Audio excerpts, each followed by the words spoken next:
But the foundation we've built is rooted in defining the standard. Success doesn't come without trials, calluses from the consistency.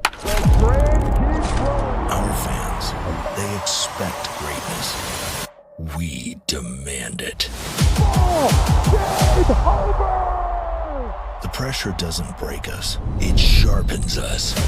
For every early workout, every extra inning, for all 162. Reaching the pinnacle isn't luck, it's persistence through the storm. We know who we are and what we're after. You can try to shutter the Stros, but the window is always open.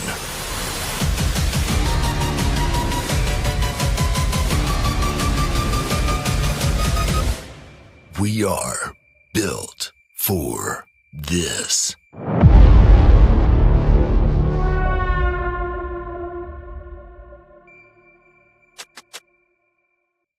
Fox News host. What made this a good opportunity for you coming in? It was just kind of a long off season for me. Had some non-roster offers and really just trying to find the best fit. And Altuve and I shared the same agent, and him coming out and saying he would want to play left field, I kind of just felt like it was a good opportunity for me to, possibly make the team and help the team out. And you look at the roster further in that, see what the competition is like at second, or not really. I kind of just was kind of getting antsy at home and kind of just wanted to get out and start playing. Just wanted to be, this is a good organization, a lot of depth here, a lot of winning talent and winning coaches, a lot of guys that have been around World Series teams, and that's kind of where I'm at in my career. Is I want to win, and I felt like this was a good opportunity for me. Battled a couple of injuries in the last week. How are you health-wise, and kind of where are you coming into camp? Good, yeah. The last major one was my left shoulder in 23. Missed most of the year.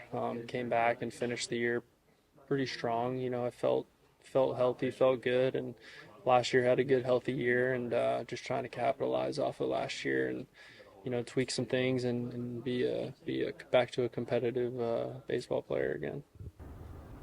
All right, Matty, what you got? So you have Brendan Rodgers in camp. Is he going to work exclusively at second base, or how are you going to use him? Yes, I'm gonna keep him at second base.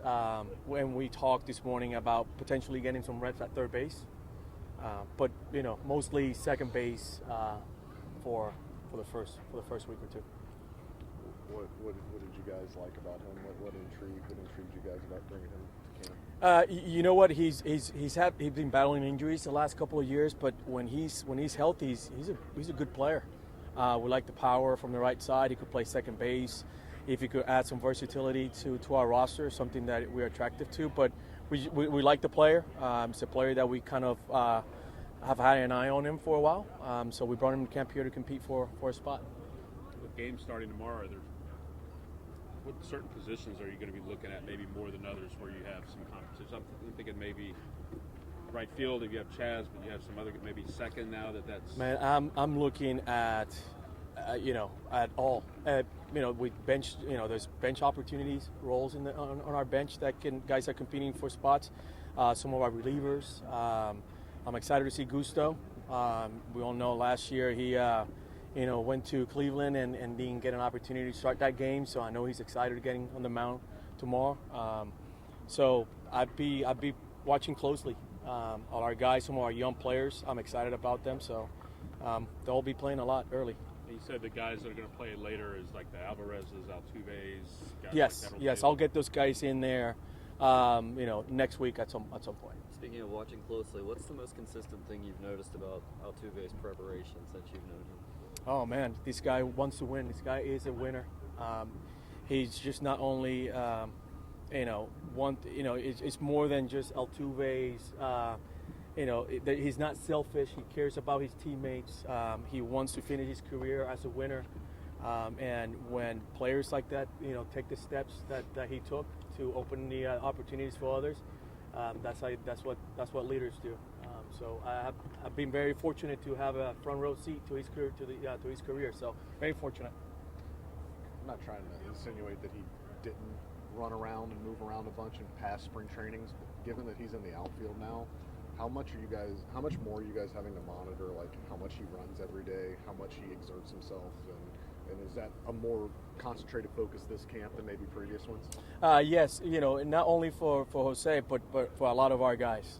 But we are keeping a close eye on how the volume. He has run a lot of yards so the first 3 or 4 days, and we are holding him back for certain, during certain times throughout the day, live shacks or base running drills, just to make sure that we control the volume, because right now he's getting after it.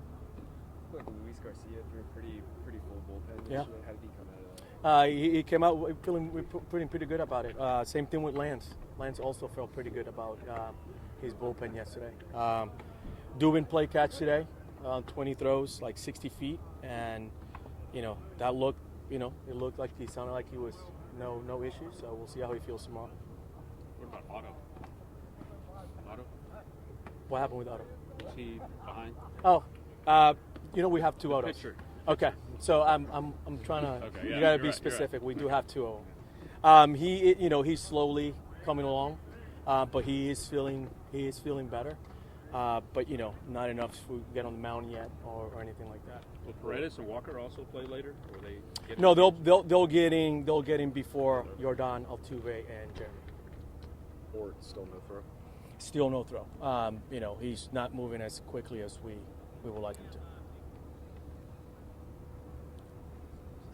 Just out of curiosity, is there? I mean, Garcia, he was thrown over there yesterday. Is there any particular reason you wanted to kind of like set him apart from this area right here? What do you mean? Luis threw where? When he threw his bullpen over there by the field. Oh, that could, that's just something he wanted to do. There's no reasoning behind him. We got so many bullpens in this area that he probably chose to do it because change something up. Yeah.